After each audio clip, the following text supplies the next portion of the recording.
Good afternoon, everybody. Thanks for being here. This is a really great audience. Thanks for being here in the second of 4 symposia at the Center for Cultural Identity and Education and RAGA have co-organized. My name is Handel Wright, and I'm the director for the CCIE, that's the Center for Cultural Identity and Education. But before we get started, we'd like to have a welcome onto these lands. As we all know, UBC, so-called UBC endowed land, is actually on unceded Muslim territory. So I'd like to ask Linc Kesler to say a few words of welcome before we start things officially. Linc is the director for the First Nations Studies program in arts at UBC. He's also director of the First Nations House of Learning, this House of Learning where we're all assembled. He's also senior advisor to the president on Aboriginal Affairs, and he's a professor in the English department.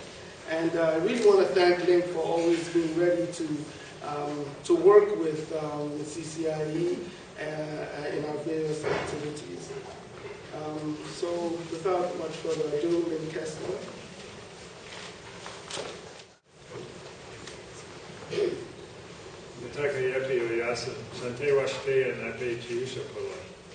My relations, with a good heart I shake your hands. I welcome you here. I want to begin by saying that normally the first thing that I would do in a gathering like this is to introduce to you one of our elders, probably our resident elder, SRazack from the Musqueam community, Larry Grant.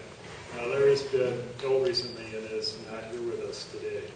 So it is not really my place to welcome you to these lands. Like most of you, my indigenous ancestry is a little bit from Pine Ridge in South Dakota. And I'm a fairly recent immigrant to this territory. And I really wish Larry were here to give you a proper Musqueam welcome. But I know that he would want me to do 2 things. One is to extend his greeting to you, and his welcome for you to be here, especially for the purpose that you are here today. But also to tell you a little bit about where you are in the sense of location, both geographically but also in this building. And that's something I am very happy to do. This building was opened in 1993, and it was built after a long process of consultation, and involved really the efforts of many, many people. People from Aboriginal communities, people from the university, a very generous private donor, and many other people worked to make this building a reality. And it was to serve many functions. And one was to be a center for Aboriginal people on campus, whether they were people coming from communities or students coming here to study, or Aboriginal faculty coming here to work, to be a gathering place and a place in which cultural continuity can be maintained. But as one of the very early elders involved with this project was constantly reminding people it was a building for everyone, and for people to gather for many kinds of purposes. And I think the people who worked to see this building established would be very happy to see all of you here today, as I am. When the decision was made about the style of the building, different parts of the people, of course, realized that it was an important symbolic opportunity, first in just creating such a space, but then in the way it would be designed in more detail. And this room in particular has been designed to replicate features of the traditional style of buildings in this area, the big houses of the Musqueam people and Coast Salish people. And that's a very important reminder to all of us when we gather here for whatever purposes we do, that people have been gathering in this place and in this very spot for a very, very long time. And those gatherings predate the building, but they also predate the university and British Columbia and Canada, and extend back into a far longer history. And that history is not something which is simply in the past. That history is here today. It's part of what we do here every day. It's part of what you are doing here today. You are part of that history. And that continuity is very important. We are on the traditional, ancestral, and unceded territory of the Musqueam people. Their ancestors were here in this spot a long time ago, and their traditions have been enacted in this spot for many, many generations, and we're part of that as well. In the construction of the room, other features were added and are very critical to the way that the building operates just as a structure, but also to the way it operates for us who are here symbolically. And as I'm sure you noticed the first time you came in, and if you've been here before, you probably have looked at it every time you've come in. We are very fortunate to be in the presence of some really quite exceptional works of carving. And four carved house poles that you see around you come from 4 different communities up and down the coast where these carving traditions are strong and have long roots. And I'll just mention a little bit about them very quickly. I'll actually begin with the door over here to the side of the room.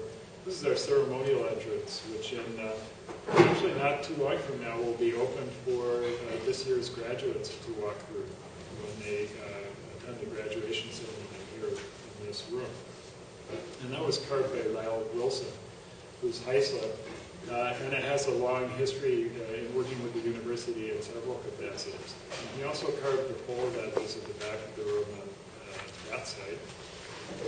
And that pole is an eagle and a beaver, which are crests in his family. And interestingly enough, in Heisler tradition, carvings and house posts are usually only on one side because of the way they're positioned in most traditional structures. And here, because this pole would be freestanding, Lyle carved it on both sides with the clans from both sides of his family. And as the 2 sides form a single pole, which has an important structural role in holding up part of the structure of the building, so that clan system combines in a single individual has the strength to carve the pole and carry on that tradition. In the back, on the other side, is a carving by Susan Point. I believe it's her first pole carving that she did early in her career. Susan is a very world-renowned Musqueam artist. And this is a copper-eyed raven pole.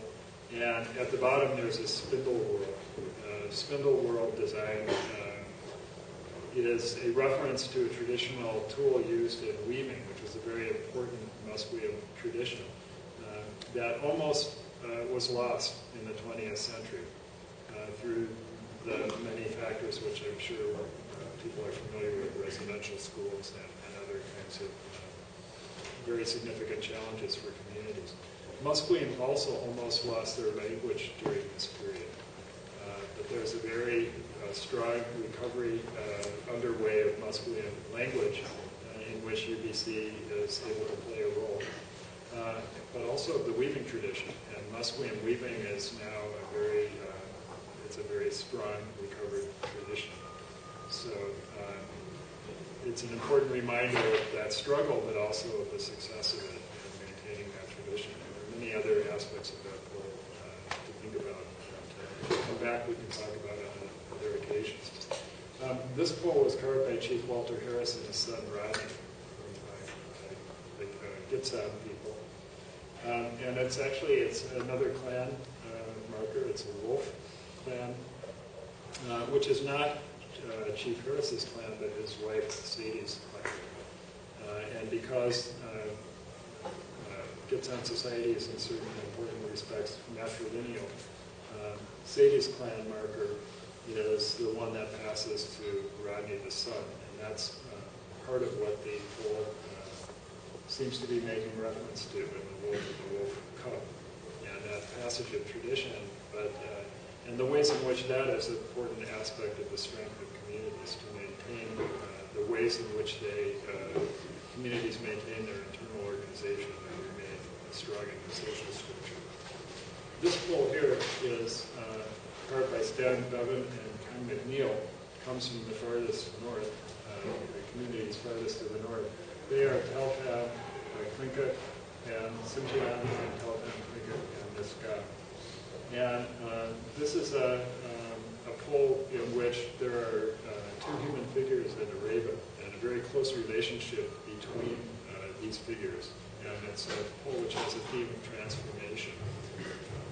And like all of these polls, and like the carving we can't see at the moment on the doors here, which is by Bradley Hunt, who's not Hulsa, and is a carving depicting the interaction between people and salmon.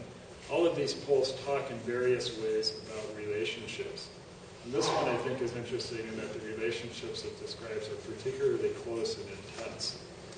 And the polls coming from different regions speak of a different kind of relationship, which is the relationship of those communities which are distant from us to this particular very situated location on Musqueam territory. And some of the carvers, Chief Harris in particular, were very explicit in seeing this as a representative of Gitsan people in this territory and of their relationship with UBC, but also with Musqueam people. And we exist in that kind of set of relationships. And again, sometimes those are very intense, and sometimes they are ones that involve considerable amount of flux and change. When I greeted you at the beginning of my remarks, I referred to you as my relations. And I think in thinking through the very interesting but also very difficult work that you will be undertaking today in this series of talks with our honored speaker today, we're talking in some respects about relationships that are very close in the sense of working with people to common purposes, which is the theme of this whole series, but also thinking about the relationships that we're involved in that are often conflictual in various ways, in which we are contesting our positions with other people and trying to bring change in situations in which others may be dedicated to preserving a certain order that's already existing. Those are important relationships too. They're important to understand very thoroughly. They're important to think through with clear heads and with wisdom, and to think about the way in which we want those relationships all to work, recognizing that the path to a better future and a better way of organizing things may be quite difficult and may involve a considerable amount of strength. We're still in relationships with all the parts of that puzzle and all of the people involved in it. And thinking through in a responsible way to a better solution is a very challenging task. But we have today some really expert guidance, and I am so happy that all of you are here to think about these issues, and that we have good people to think through them with, and that you've come here to do it, because it's the best possible use that we can have of our time and space that we share together. So, welcome, my relations. It's good to see you.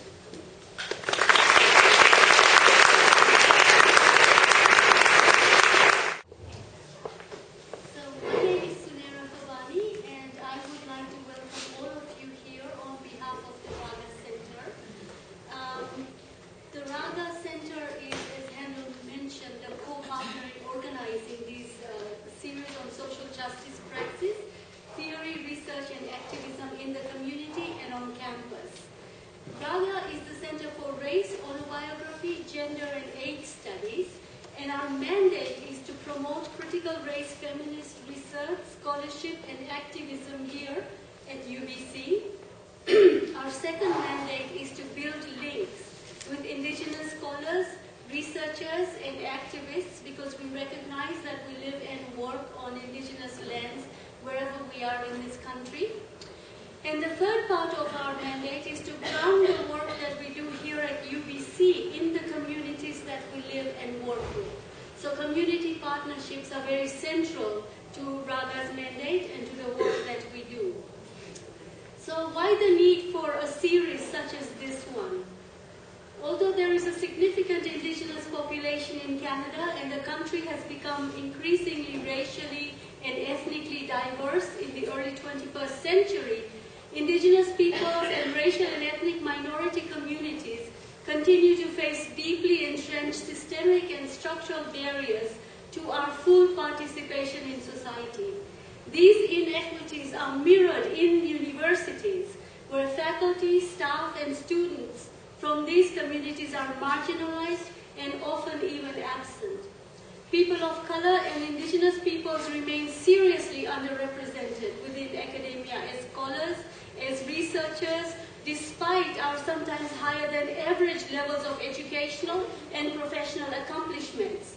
Likewise, research and scholarship on their experiences and perspectives and their concerns is seriously underdeveloped, especially with regard to gender, sexuality, and disability. Academic scholarship in Canada has remained stubbornly white for the most part, including in the social sciences and humanities. There is very little support to be found in Canadian universities for critical race and anti-colonial feminist studies. Linked to the earlier abolitionist and decolonization movements and to the civil rights struggles of the post-war era, critical race and ethnic studies has since become a well-established interdisciplinary field of academic scholarship, founded by such intellectual luminaries as W.E.B. Du Bois, Ida B. Wells, and Frantz Fanon, amongst many, many others. The intellectual legacy of these scholars was institutionalized within the older academic disciplines to some extent, including sociology, anthropology, and the law, but it has become foundational to the emerging areas of race and ethnic studies, indigenous studies, black studies, Asian American and Chicana studies, cultural studies, and most recently even to critical whiteness studies. Scholarship in this field has demonstrated that processes of racialization were foundational to the project of modernity and post-modernity, to the ascendance of capitalism as a global mode of production, as it is to the constitution of subjectivities. Contemporary scholarship in this field reminds us that racialization remains central to transformations in nation-state formation and to the changing geopolitical order. Despite this long theoretical tradition and strong body of scholarship, race tends to be approached in the academic world and here at UBC as the purview of minority special interest groups and relevant only at the level of interpersonal communication at best. At worst, race is avoided as a difficult and divisive issue to address. Racial inequalities and forms of exploitation in the meantime become even more deeply entrenched within the global system of relations. The inability to discuss these urgent issues in disciplines and in university settings has enabled the further entrenchment of these inequities within the university itself. If critical race studies has had little space in Canadian universities, critical race feminist scholarship has had even lesser space and support. Yet, despite these challenges, feminist scholars of color have argued that our experiences matter, that what happened to our communities matter, and that their perspectives and their political demands matter.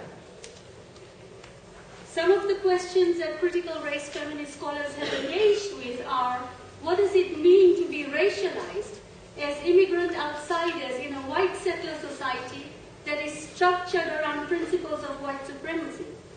How do we theorize our relationship as academics of color, as critical race feminist academics, to indigenous populations and to their struggles for sovereignty? How do we build political alliances in movements whose vision is that of Aboriginal sovereignty on these lands? These are some of the challenges that critical race feminist theorists face, and as we have a wonderful keynote, I will introduce her in a moment. But these are some of the main issues that continue to shape the academic work that critical race feminist scholars do in this country. So with that, I will invite Handel to say something about his threat of Aboriginal sovereignty on these lands. These are some of the challenges that critical race feminist theorists face, And we have a wonderful keynote. I will introduce her in a moment. But these are some of the main issues that continue to shape the academic work that critical race feminist scholars do in this country. So with that, I will invite Handel to say something about his paper. I'll just touch a little bit on sort of the activist side of things that makes this a praxis kind of project. My name is Handel Wright, and I'm a professor in the Educational Studies Department, and I'm director for the Center for Cultural Identity and Education.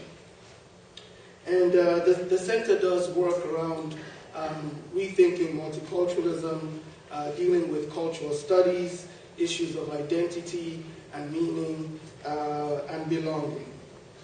Sunera and I, as folks very committed to social justice work and activism in various spheres, came up with this series of colloquia designed to help us rethink various binaries that we take for granted and that we ought not to take for granted: theory and practice, university and community, the academic and the popular, identity politics and academic work, to address and possibly go beyond what in the US has been called town-gown conceptions of the relationship between academic work and activism, to point to faculty, graduate students, community activists, cultural workers whose work traverses back and forth across such borders and refuse silo conceptions, rendering academic work a kind of activism, and doing activism that is informed by theory and contributory to academic talk.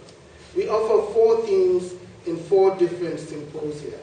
On March the 3rd, we had a symposium on indigenous praxis and world majority people's identity politics. Today, we have anti-racism and critical race and feminist theory. On March 24th, we're going to have one on service learning for social justice and cultural studies. And finally, on April 3rd, we're dealing with post-colonialism and critical pedagogy. Today's theme, anti-racism and critical race and feminist theory, reminds us both of the central importance and utility of anti-racism and feminism for social justice praxis. And this in the face of the laughable but dangerously seductive declaration of this as a post-colonial, post-feminist, post-racial era. The struggle for gender and racial equality and representation is still present in society, and these issues come together in such prominent current examples as the wave of Islamophobia in a post-9/11, post-7/7 world, the assimilationist agenda that results in an overly hasty declaration of the death of multiculturalism, even in Canada, and concrete examples such as the cross burning on the front lawn of an interracial couple in Nova Scotia, the beating and racist taunting of a black man by 2 white youths on Vancouver Island, and the colonialist racist misogyny that is the case of some 600 Aboriginal women murdered or missing, including those missing along Highway 16 here in BC, what has appropriately been renamed the Highway of Tears. In a time when some academics are declaring that our identity is no longer a love object, when we are supposedly post-racial, post-colonial, post-feminist, Professor SRazack and the panelists today will clearly illustrate that identity matters, that race matters, that gender matters. And they will point to the importance of feminism, anti-racism, and critical race theory as tools to address the continued pressing problems in society and in work inside and outside the academy. So we thank you for being here today and hope you'll join us for other colloquia in the series. Thanks. Pleasure to welcome Shireen to UBC and also to the Longhouse here. Critical race feminist scholars have made immense contributions to scholarship and activism, to our understanding of the changing nature of processes of racialization and subject formation. And our keynote speaker today, Dr. SRazack, has played a major role in advancing this scholarship within the Canadian context.